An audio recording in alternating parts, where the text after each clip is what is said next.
কুয়াকাটা ভ্রমণের আজকে দ্বিতীয় দিন।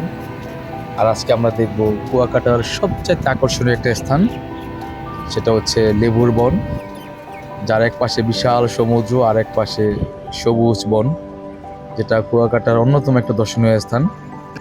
তাহলে চলুন আজকে ঘুরে দেখি এই নান্দনিক কুয়াকাটার লেবুর বন।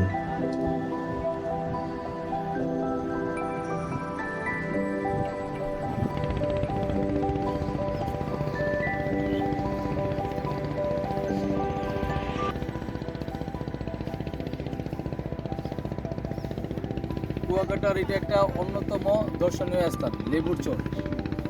অনেকগুলো দর্শনীয় স্থানের মধ্যে এটা একটা অন্যরকম একটা ভাব আছে। এক পাশে সমুদ্র আর এক পাশে হচ্ছে এরকম সুন্দর জলজ বন, লেবুর চর। আর ওই পাশে আছে আবার সুন্দরবনের একটা অংশ। মানে এক কথায় অসাধারণ। এটা আমাদের এর আগেও আমরা আসছিলাম, এখানে ভালো লাগছে। আজকেও মনে হয় যাই আগের থেকে আরও বেশি ভালো লাগতেছে, অনেক সুন্দর। মানে এক পাশে সমুদ্র আর এক পাশে সুন্দর একটা বন, এক কথায় অসাধারণ, চমৎকার। সাথে বরাবরের মতো অনেকদিন পরে আমরা তিনজন একসাথে, আমার জয়নাল আবেদিন দীপু ভাই, আর পিছনে আমাদের সময়ের আমেরিকান টুরিস্ট আমাদের সভাপতি সিরাজুল ইসলাম হিমু ভাই। আর এরকম ঘোরাঘুরি চলবে, নিজেকে চার্জ দেওয়ার জন্য এরকম ঘোরাঘুরি দরকার আছে। এই মনীষীরা বলছে যে 3-4 জিনিস তোমার নিজের, তুমি যেটা খাইবা, যেটা তুমি পরবা, আর চলন্ত অবস্থায় মহান আল্লাহ সেটি যে তুমি যা দেখবা। আর এখন হিমু ভাইকে নিয়ে লাহালাহি চলছে, সে গাছে উঠলো কেন?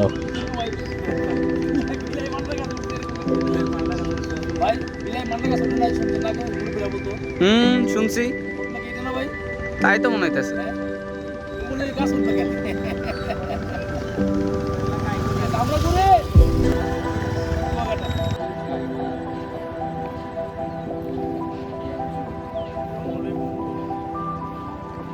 হ্যাঁ দীপু ভাই, জঙ্গলে লেবুর চর কুয়াকাটার অন্যতম একটা সুন্দর স্থান, অসাধারণ। এক কথায় এক পাশে সমুদ্র আর এক পাশে বন, চমৎকার। এক কথায় অসাধারণ, সুবহানাল্লাহ।